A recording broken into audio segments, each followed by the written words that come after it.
Live from Studio G in the heart of America, I'm Steve Gruber, saying the things you wish you could every day, fighting for you from the foxhole of freedom and defending this great nation. This is the Steve Gruber Show. Here are three big things you need to know right now. Number one, weed is not the magic bullet and the cure they've claimed for years. In fact, Dr. Drew says a new study shows the impact of smoking dope could be very detrimental. Number two, James Comer and Jim Jordan are ready to issue a new subpoena for Hunter Biden. It looks like it may play out differently than did the ones that were sent out a few weeks ago and resulted in big-time political stunts. We'll take a look. And number three, the big story, of course, the 2024 presidential election season officially underway. Voters in Iowa turning out in the bitter cold in record numbers when they participated in this traditional Iowa caucus. The wind chills 40 below, 45 below. Oof, it was cold to say the least. And with Joe Biden's approval numbers falling all the way to just 31% in a brand new ABC poll, the winner, Donald Trump, is ready for a rematch with a guy who took over after his first term. And based on what we've seen, this race is not going to last very long at all, not the one for the nomination anyway. The former president secured the Iowa win by breaking the 50% mark as expected. It's a landmark win. Expected it to send those on the left into a full-blown panic attack today. Their hair is on fire, I can tell you that. And I'll be getting to all of that. The one big surprise of the night might be Florida Governor Ron DeSantis finishing second in the race. The numbers look this way. Trump picking up 51% of the vote. DeSantis at just over 21%. And former Ambassador Nikki Haley coming in third at 19%.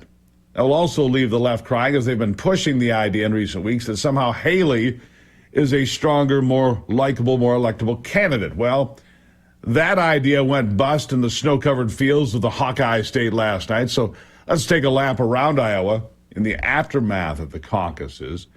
We'll start with this because Vivek, he's out as a result of what happened in Iowa or didn't happen for him. So the first big casualty of the night, Vivek Ramaswamy. Here it is. As of this moment, we are going to suspend this presidential campaign. And this is going to have to be, there is no path for me to be the next president absent things that we don't want to see happen in this country. And I think that I am very worried for our country. I think we are skating on thin ice as a nation. We have done everything in our part to make, and done, every one of us in this room has done our part to save this country. And I am so proud of every one of you who have lifted us up. But we're a campaign founded on the truth. And so that's why we've made that decision today. And I'm also making the decision that this has to be an America First candidate in that White House. As I've said since the beginning, there are two America First candidates in this race. And earlier tonight, I called Donald Trump to tell him that I congratulated him on his victory. And now going forward, he will have my full endorsement for the presidency. And I think we're going to do the right thing for this country. So there you have it. Vivek is out. Vivek is out. All right. I'm going to get to a bunch of comments from Donald Trump, but I want to clean up all of these messes before we get there, all right? Because Donald Trump set a historic mark. No candidate has ever gotten 50%. He's at 51%. Still about 5% of the vote to be tallied. He could be a bit higher. But the point is he broke that 50% threshold. Big expectations and a big delivery. Now, despite getting a surprising and disappointing third place finish, Nikki Haley, she still thinks she's the person to beat in this race. She still thinks it's a two-person race involving her. I think she's a bit misguided, shall we say? But here she is. When you look at how we're doing in New Hampshire, in South Carolina, and beyond,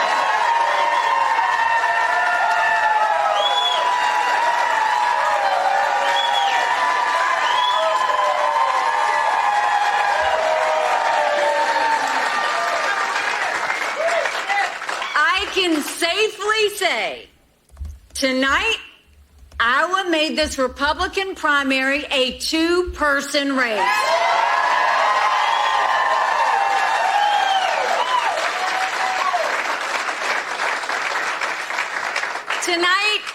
Tonight, I will be back in the great state of New Hampshire. And the question before Americans is now very clear. Do you want more of the same? Or do you want a new generation of conservative leadership?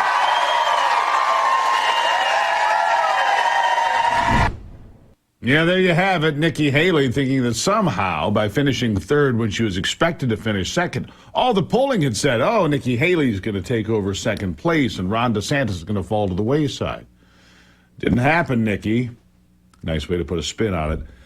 They always have this idea, 2 tickets out of New Hampshire or 2 tickets out of Iowa or 1 ticket out of Iowa. 1.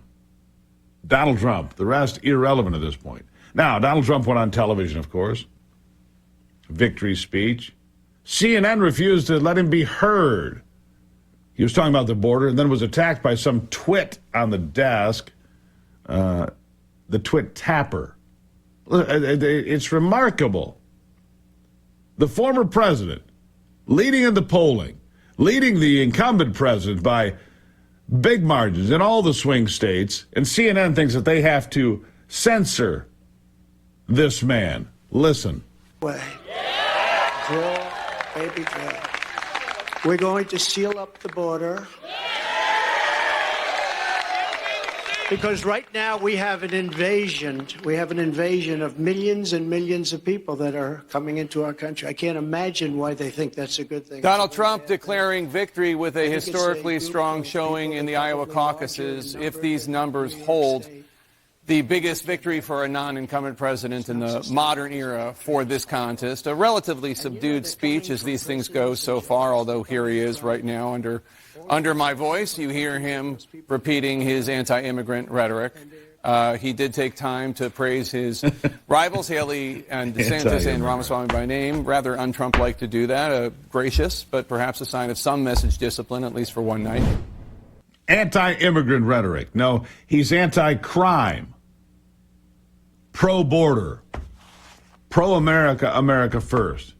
Anti-immigrant rhetoric. Gee, Jake, have you gotten out of your gated community anytime recently? Have you been to any of the places, the homeless shelters, or the hotels where these people are stacked up like cordwood from all corners of the earth with no plan to get them permanent housing or a job or a future? Jake Tapper is just the epitome of how obtuse these networks really are, although it gets worse. I'm going to share that after the break. It does get worse on other networks. But, man, are they panicked today? Donald Trump, man, they were hoping he would finish at 49.9%, so they go, oh, he underperformed. And no, he overperformed. Again, defying political gravity. They're already admitting he's going to win, which is they're trying to handcuff him as the executive going forward. Already. Because they know Donald Trump is going to win with massive numbers. November 5, 2024. More after this.